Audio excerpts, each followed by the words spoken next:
So hello everyone, welcome back to this new video. So right now म चाहिँ अहिले चाहिँ नुवाकोटमा छु. नुवाकोटमा किन मैले अगाडिको भ्लगमा पनि भनेको छैन, सस्पेन्स थियो. म चाहिँ चितवन गएको थिएँ. चितवनको चाहिँ बेको लागि मेरो अंकलको बे थियो. अनि अहिले चाहिँ नुवाकोटमा छौं हामी चाहिँ. के पिपले के रे ठाउँको नाम? पिपलटारमा छौं अहिले चाहिँ हामी. जस हाम्रो दाइ हुनुहुन्छ दाइ. हेलो. भ्लगमा स्वागत छ. यस्तो गर्मी भएको छ. यता फर्किन्न. हेलो पनि नभन्नु होला. काट है भिडियो सब. राइट नाउ दिदी यस्तो यता नि हेर्नु बास नाइस लभली. सो त्यही नै हो आज भ्लगमा सबैलाई स्वागत छ. आफ्टर लङ टाइम पछि भिडियो बनाएको छु. अब चाहिँ रेगुलरली हुन्छ सायद. अनि जे होस् के कस्तो हुन्छ हेर्दै गर्नु होला. अन्त्यसम्म भिडियो हेरेर साथ दिनु हुनेछ भन्ने आशा राखेको छु. सो अलिअलि क्लिपहरू पनि हेरिहाल्नु होला. अहिले चाहिँ बेमा चाहिँ अलिकति रमाइलो छ. जे होस् नाचियो पनि अलिअलि होइन, यताउता गरिरहेको छ. के कस्तो हुन्छ अहिले चाहिँ गाडीबाट आज यस्तो गर्मी छ बाहिर. लास्टै नै चितवन र यहाँ चाहिँ ओभरै बराबर्नी छ. त्यही भएर चाहिँ यहाँ गाडीभित्र बसिरहेको छौँ. अहिले के कस्तो हुन्छ हेर्दै गर्नु होला. सो है त स्टे ट्युन गाइस. ओके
दुला दुलहीको चाहिँ फोटो खिच्ने कार्यक्रम। यहाँ दिदी हुनुहुन्छ। दिदी वेलकम टु माई ब्लग। हामी त फर्स्ट टाइम है मेरो ब्लगमा। हाम्रो वान एन्ड ओन्ली चिल दिदी हो कि हाम्रो दुला अङ्कल। हेलो दुला। ए फोटो खिच्न व्यस्त छन् ल। हाम्रो आजको दुला है त अनि यता हाम्रो आन्टी दुला अङ्कल र दुलै आन्टी ल। यहाँ यस्तो छ माहौल तर गर्मी आइदियो हाम्रो दिदी चाहिँ सबैको वान एन्ड ओन्ली। कतिवटा भाइको तपाईँ दिदी? 6वटा भाइको दिदी। यही त यहाँ हाम्रो दाइ भन्छ अहिले टेकको के कस्तो हुन्छ यसो देखाइदिउँ भनेर है त ल। अल राइट हाम्रो यहाँ भेनाजु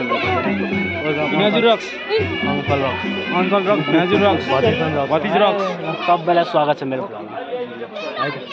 खै त अनि के हो त खै त तपाईँहरूको शान्त हुनुहुन्छ के भन्नु भतिजलाई सपोर्ट चाहियो होइन। अनि यहाँ फेरि म्यारिडलाई भाइलाई भनिदिनु पऱ्यो यहाँको कमेन्ट छोड्नु पऱ्यो भन्नु न यसो। त्यो त भइहाल्छ भन्नै पर्दैन। तिमीले अब ब्लगमा सबै कुरा पहिल्यै आइसकेपछि त मैले ल कता हो तल जे भए पनि अब भाइलाई चाहिँ जे भने अब भाइलाई चाहिँ अब यो एउटा चाहिँ हुन्छ नि अब यो एजमा होइन एउटा चाहिँ नयाँ एउटा चाहिँ केही कुराहरू आफूले चाहिँ देखेको कुराहरू लाइफमा भएको कुराहरू चाहिँ एउटा चाहिँ रिलमा चाहिँ क्याप्चर गरेर चाहिँ सबैलाई देखाउन चाहिँ एकदम के भन्छ त्यसलाई रियल लाइफमा सक्सेस हो। रिलमा देखाएको कुराले रियल लाइफमा सक्सेस हुन्छ।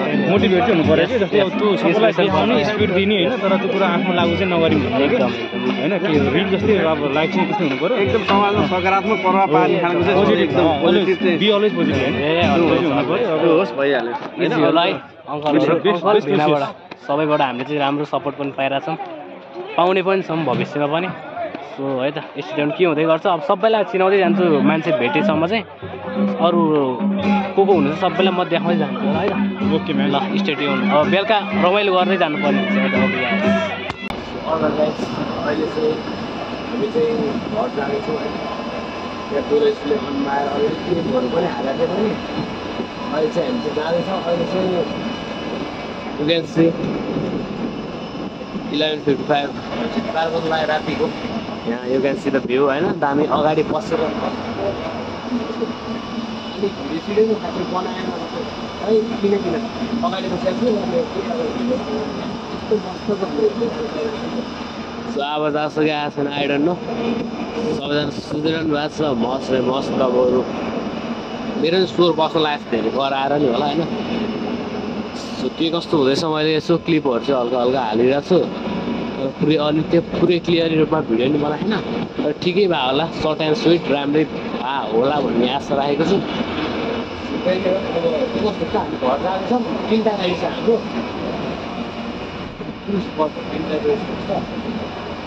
अहिले बसमा त्यो बाहिर निस्केको दिउँसो पनि त्यहाँले दिउँसो यस्तो घाम थियो त्यो नुवाकोटमा एकपल्ट आएको हुने ठाउँ थियो परे गर्नु थियो परे अब बाहिर निस्केन अहिले निस्किने अब late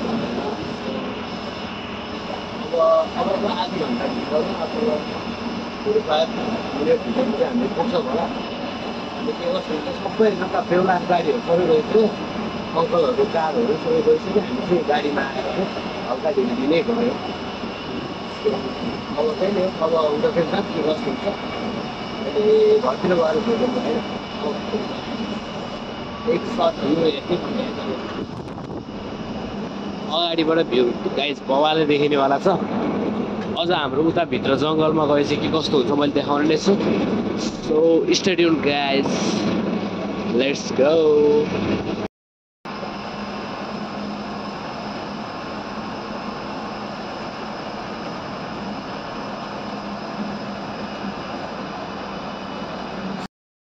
So you guys, you can see the view होइन परे दामी छ मतलब अगाडि बस्नुको रिजनै हेर्नु ट्याक्क लगाएर दामी यताउता हेर्न पाइन्छ नि त। अहिले नि भ्यू पनि दामी नै छ लगाएर उहाँ गाडी छ ऊ गाइस